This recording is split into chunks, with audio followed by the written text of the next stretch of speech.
Hello po guys. Mayroon pong sipon tsaka ubo. So, ang gagawin pa natin is mag-home remedy tayo. Meron po ako ito. Mayroon po tayo tinatawag na snowber. Saka salabat.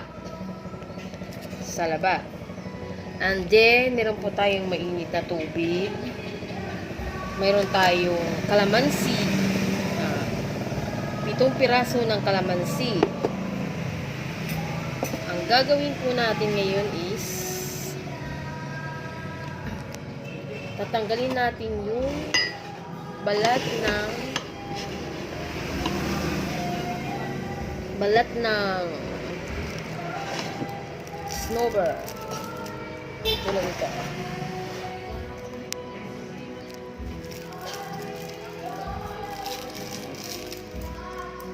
Mabisa po siyang makati yung lalamunan, ubusipon, mga 5 o 6 na piraso. Kasi ako 5 lang nilalagay ko kasi masyado siyang maanghang pag ginawa kong 6 kasi merong salabat. Diba ang salabat maanghang? Pero sa inyo guys, depende sa inyong panlasa. Pwede nyo gawing 6. Okay, yan siya guys. So ngayon, lalagyan na natin siya ng kalamansi. Lalagyan natin siya ng kalamansi.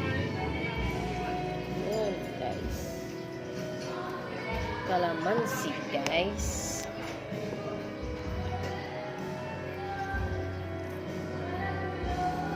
Marami pong benefits ang kalamansi at saka luya. Sabat.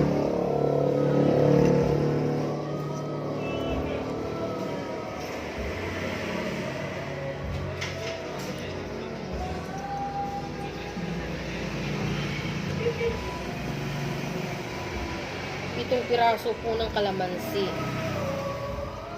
7 piraso at saka depende po sa inyo kung gawin yung 7 yung snowber.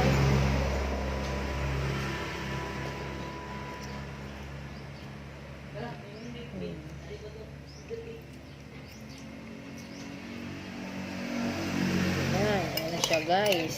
Ayan na. Nahalo ko na siya guys. Ayan siya guys. Tignan nyo naman. Nakahalo na siya. Halo-halo ko lang muna siya. Tapos, tanggalin natin yung kanyang buto. Tanggalin natin yung kanyang buto.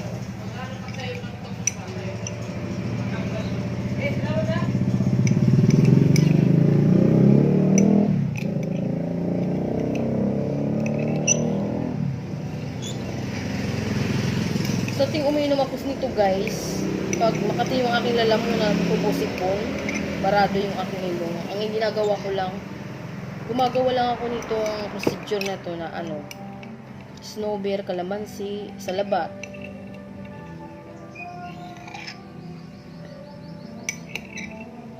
Pitong kalamansi, 7 snowber, 1 salabat. Powder na lang kung ginagamit ko.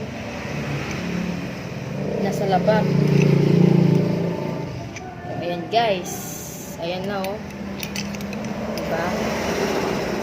Again, ayan na guys. So, nahalo ko na siya.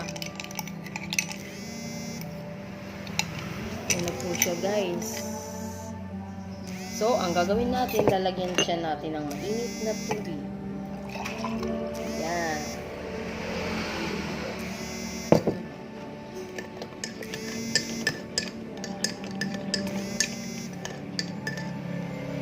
Then, ilalagay natin yung powder. Lalagay natin yung salabat powder. Yan, guys.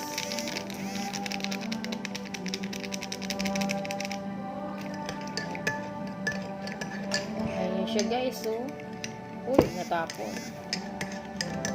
Okay. Ito. Masarap guys. Dadagdagan pa natin siya ng mainit na tubig.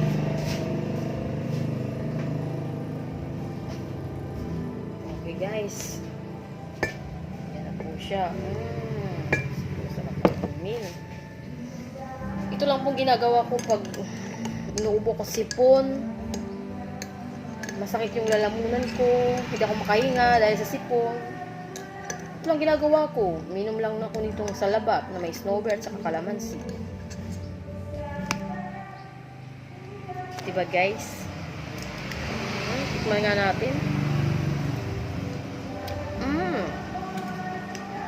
Masarap sa sa lalamunan.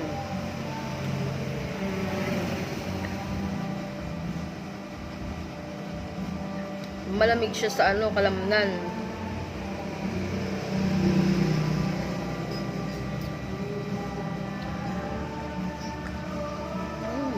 Masarap sa pakiramdam guys. Kayo guys, gawin nyo to.